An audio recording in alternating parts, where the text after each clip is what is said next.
My question for you is about planning ahead and goal setting from a vibrational standpoint. Before I discovered your teachings, I was an avid reader of what I call success books. These are books like Stephen Covey's 7 Habits of Highly Successful People or The Success Principles by Jack Canfield. I know Jerry has mentioned Think and Grow Rich before. These books tend to break down the principles of what successful people do so that you can apply them to your own life. A lot of these books acknowledge the importance of visualizing and allowing to an extent, but they tend to be written also toward the old school way of thinking with the mindset of working hard and never giving up, and other ideas that don't necessarily take vibration into account. Ever since I discovered your teachings, however... So if you're not taking vibration into account, the title should be 7 Habits of Very Lucky People. Absolutely.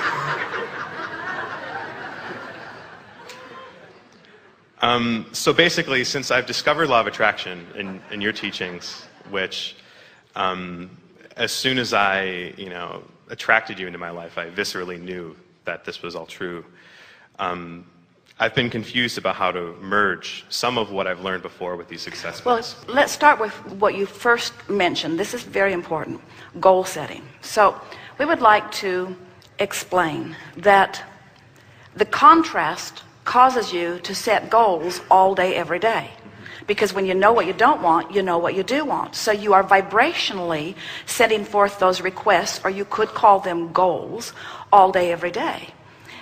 When you visualize or write affirmations or script or try to imagine, as many of these books that you've talked about encourage you to do, that's not really the goal setting, because the goal setting, from our point of view, the goal setting happened in step 1. That's when you ask.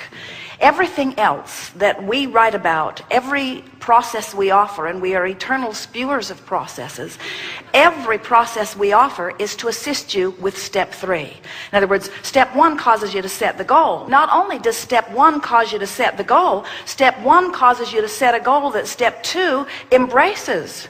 In other words, the larger part of you has not only set that goal, the larger part of you has become it. The question is, what are you doing to close that gap? So whether you are goal setting, in other words, when you are talking about what you want and why you want it, when you're thinking about when it will come and how it will come, often the reason that so many people have trouble with that is because when they try to get specific about things that they don't understand, they offer more contradictory vibration than they do complementary vibration. So we would say, if goal setting makes you feel good, then it's the right approach. If the affirmation you're speaking fills you up with a feeling of at oneness, then it's a really good affirmation. But if your affirmation just reminds you that something you've been asking for a long time still hasn't happened, the affirmation is not a productive affirmation. So you can't just go through the motions of goal setting and affirmations and scripting and positive thinking. You can't go through those motions without using your gut to tell you what that process or what that effort is accomplishing in terms of energy. There are a lot of people that frankly just try too darn hard. In other words, life has caused them to ask, and they're so aware that they're not where they want to be that they just try and try and try. And here's the best thing that we can say about this brilliant question that you're offering here. Since there are 3 steps, step 1, step 2, step 3, you're tired of hearing about it, but we are going to keep telling you about it because that's the process of all creation. Since there are 3 steps, so often when you're goal setting and when you're affirming, without meaning to, you're holding yourself in the step 1 phase. In other words, it's like, because this thing that I want hasn't come, then I need to ask for it more. It's like, I'll keep asking, I'll keep asking, I'll keep saying I want it, I'll keep talking about wanting it. And what you do when you stay active in step 1, you can't allow step 3, because step 1, which is the question, is a very different vibration than step 3, which is the answer. So what we would say to you is, for the most part, when we see people set goals, it backfires because they put a timeline on something they want that hasn't happened, and then they feel anxious as they watch the time tick by. So the timeline didn't serve them. Instead, it contradicted their vibration. Where if you could play the wouldn't it be nice if game, won't it be nice when that happens? What we want you to do is find some way of feeling satisfied with what is and eager for more. That's the best vibrational stance that you could find. And in fact, when you think about it, if you're asking from a place of not having something you want, so the not having it is really active in your vibration, so much so that you're setting goals about it and talking about it, but you keep feeling like you don't have it. If the things you're doing are aggravating your awareness that you don't have something you want, then they're not helping. You want to do things that aggravate your sense of becoming, that aggravate your sense of things going the way you want them to go. These processes are neither good nor bad. It's the application of them and how they make you feel while you do them. We've watched even Esther, who has diligently, and that's not a word that we are eager to tell you, diligently offered every process before we have ever revealed it to you. We always give it to Esther first, and she plays with it and finds the results of it. But when she's diligently applying, when she's diligently after it, we say, easy there, back off just a little bit, don't make so much of this, let's let this be fun, let's let this be a game. This is a game to soften your resistance. This isn't a game to help you get from where you don't want to be to where you do want to be, because when you start playing games that get you from where you don't want to be to where you do want to be, you can't help but activate where you don't want to be. It becomes a much too big of player in your vibration. So goal setting is lovely, but let your goals be general. Feel the difference between saying, I want $100,000 more next year than this year. In fact, I need it by Friday. And saying, next year will be a more prosperous year for me than this year. Feel the difference in the way it feels. Now, if you feel desperate, if you need it, then you've got to do something to soften that desperation. Because a feeling of desperation about not having enough money won't let the money in. You're tensed against it. So you have to find a way of softening it. So you say, well, I'll set a goal. I'll set a goal. I'll set a goal. I'll set a goal. I am determined. I'm determined. I'll set a goal. I'll set a goal. And we say, it'd be better if you just back off a little bit and talk about how well things are going. Things aren't going well. That's why I'm setting a goal. Well, but talk about what is working. Does anything ever work? No, nothing works for me. That's why I set goals. Well, just relax and talk about what is working. Is anything working? Well, some things have worked.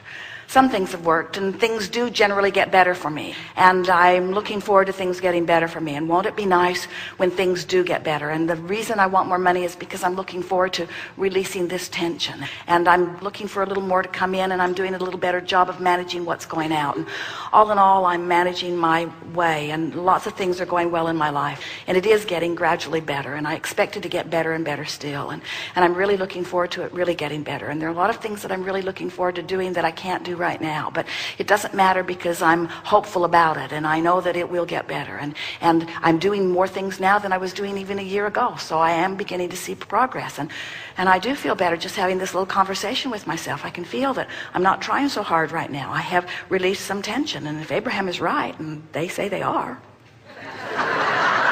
then this releasing of tension has to be a good thing for me. And so I think that this moment in time I've done something good. I've released a little resistance. I don't feel as tense, but I'm going to set a goal. I'm going to set a goal by Wednesday, no, by Thursday, by Friday, at least by next week. I have to have that money. And all of a sudden, if setting the goal brought the tension back to you, you can feel it moved you in the wrong direction. The name of the game is the art of allowing. The art of allowing is allowing myself to enter the vortex, allowing myself to close the gap. Allowing what? Allowing complementary vibration between who I really am and what I really want and who I'm being in this moment.